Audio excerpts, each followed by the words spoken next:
વિઝાની હત્યાની ઘટના સામે આવી છે, પોલીસ દ્વારા શું કાર્યવાહી?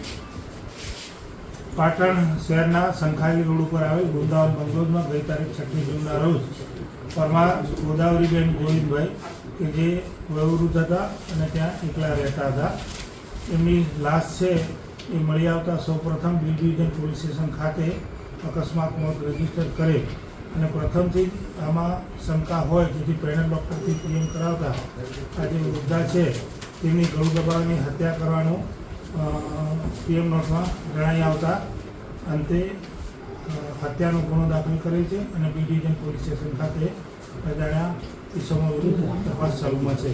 આ દરમિયાન બોર્ડર રેન્જના આઈજીપી શ્રી ચિરાગ કોડેસર, પાટણ જિલ્લા પોલીસ અધિક્ષક શ્રી વી કે નાઈ સાહેબે, પાટણ જિલ્લાના એલસીબીના પોલીસ ઇન્સ્પેક્ટર શ્રી રાકેશ સુનાગર સાહેબને સૂચના આપેલ કે આ વણસુધારેલો મર્ડરનો ગુનો હોય તે શોધી કાઢવા માટે પ્રયત્ન કરો. જેના અનુસંધાને એલસીબીની અલગ અલગ ટીમો બની અને હ્યુમન સોર્સ તેમજ ટેકનિકલ એનાલિસિસથી આ ગુનો શોધવા માટે પ્રયત્નશીલ હતા.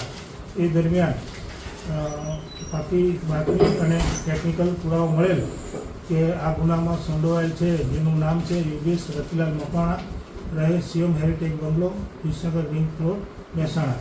જેથી આના વિરુદ્ધ પુરાવો મળતા તેને શોધી કાઢી અને એલસીબી કચેરી લાવી યુક્તિ પ્રવૃત્તિથી પૂછપરછ કરતાં તેને ગુનાની કબૂલાત કરેલ અને સમગ્ર ગુનાને અંજામ એવો આપેલ કે જે આ ગોદાવરીબેન છે એ જે આરોપી છે યોગેશ, એના કુટુંબમાં કલેશ થાય એવી રીતે અવારનવાર ફોન કરતા રહેતા અને ગોદાવરીબેન છે સુખી અને સાધન સંપન્ન હોય, તેની પાસે રોકડ રકમના દાગીના હોય અને આરોપી છે આર્થિક સંકળામણમાં હોય તેથી તેને ત્યાં મળી શકે.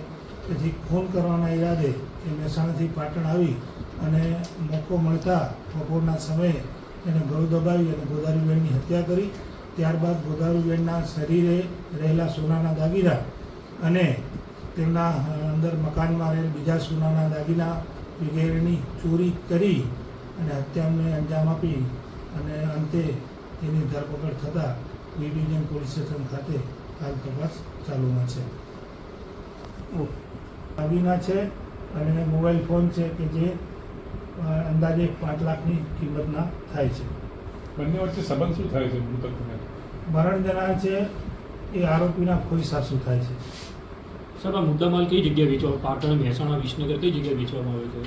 મુદ્દામાલ પાટણ ટાઉનમાંથી રિકવર કરવામાં આવેલ છે. ઓકે.